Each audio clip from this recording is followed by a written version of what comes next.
Tech Talk. Hello and welcome to another Tech Talk with Ricky. My name is Ricky, this is Rickydees Productions, and also IFA just happened. Big trade event, a lot of things kind of get announced at this point. Generally the Note gets launched at this event, but of course that was launched earlier. So for this IFA, I saw the main focus was really smartwatches. We had a bunch of different OEMs release a bunch of different smartwatches, Android Wear, Tizen, different operating systems. So I thought that's what we're going to concentrate on for today's episode. I'm going to start off with the only phone that I think is worth mentioning. That's going to be the Xperia Z5. So there was 3 models announced.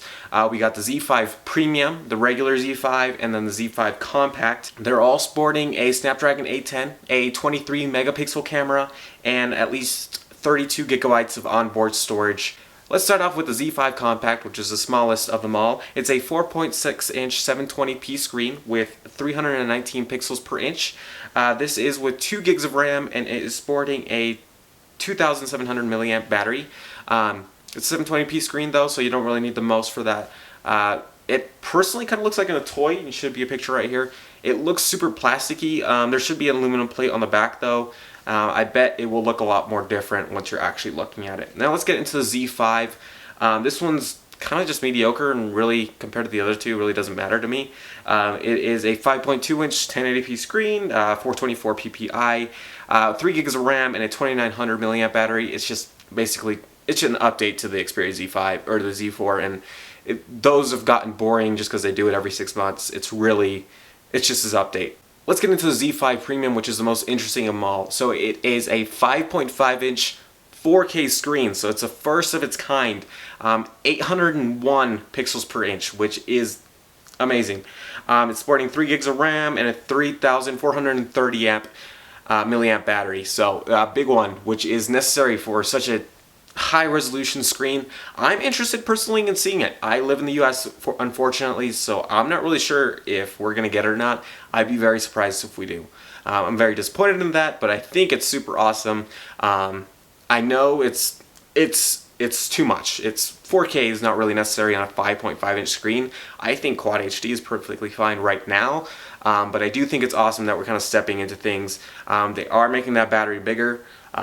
We'll see how 4K deals with battery and a Snapdragon 810. Let's get straight into the smartwatches now. My favorite one was the Moto 360. Round smartwatch, of course. You got your flat tire still there, a little minimized though, and you actually have the lugs on the sides of the phone, so they're not hidden like they were on the last one. There's also a 2 o'clock positioned button for you to press as well. It's got a Snapdragon 400 this time, so that's going to be a lot better for processing and longevity.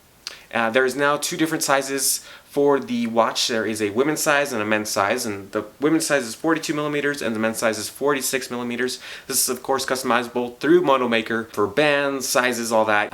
And then you can also order a men's 42 millimeter watch if you have smaller wrists. The next smartwatch is the Gear S2. It is Samsung's update to the Gear S, the big rectangle thing on there. Now it's a circle, so that's really nice. Personally, not my favorite design. This, of course, does have connectivity, so you can use it away from your phone. One notorious thing about Gear smartwatches is that they can only be used with Galaxy phones. Now they can be used with any Android smartphone that's running at least KitKat. So that's really nice that if you like this smartwatch, you can actually use it without having a Galaxy Note or a S-Line. A couple of other smartwatches that were kind of not as big. The LG G Watcher Bane with Lux, L-U-X-E. This one is a $1,200 22 karat gold smartwatch. It's exclusive. There's only a couple being made, a couple hundred, and it's just exclusive. It's if you really like your band and you want it in gold and you want the exclusivity. You also have the Alcatel Go Watch, which if you saw the original Alcatel smartwatch that they released, it's super ugly. It looks like a little toy, like a Fisher-Price toy. It's just waterproof now. If you liked it, I guess this is a really cool feature. Bunch of different colors. Like I said, it looks like a Fisher-Price toy. There's also the Asus ZenWatch 2. It's kind of weird. It's a rectangle still. So if you like the first ZenWatch but kind of want an update to it, this is probably a guide to go. This is going to be the cheapest of all the smartwatches. So, you know, that's one thing that you might be interested in. It is kind of weird that they're still sticking with that square watch. So if you really like square smartwatches, this is the guy for you. Or if you want the inexpensive one. The other ones are round, they look much prettier, and of course they cost more. Alright guys, thanks for watching another episode of Tech Talk with Ricky. Hopefully you guys like the new setup that I have going on in the background here.